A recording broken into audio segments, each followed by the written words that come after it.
Welcome to Born of Fire, written by P.J. McDermott, narrated by Daniel Greenberg.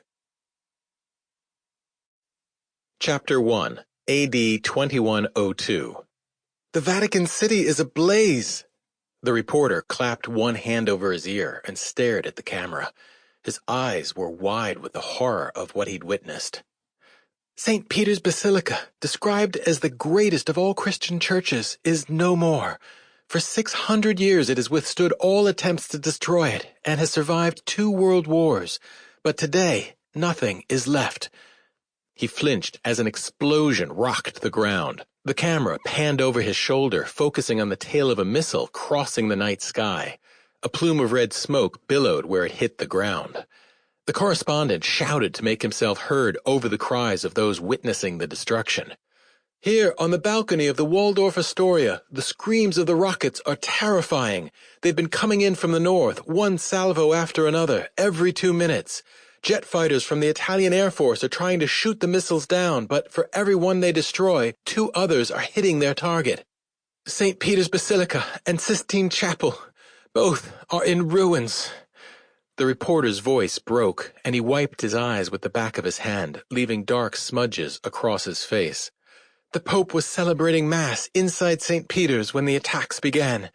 His cardinals, bishops, and thousands of tourists and churchgoers would have been worshipping with him. There's no word on the health of the pontiff, but we fear the worst. Casualties will be in the tens of thousands. Police, ambulance, firefighters, and other emergency workers have shown incredible courage tonight. They're digging through the rubble, looking for any survivors, even as the rockets continue to fall. The reporter turned toward the destruction.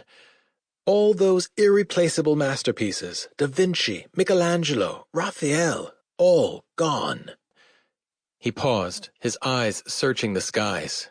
He licked his lips and spoke. There's been no attacks in the last few minutes. Perhaps the madness has ended.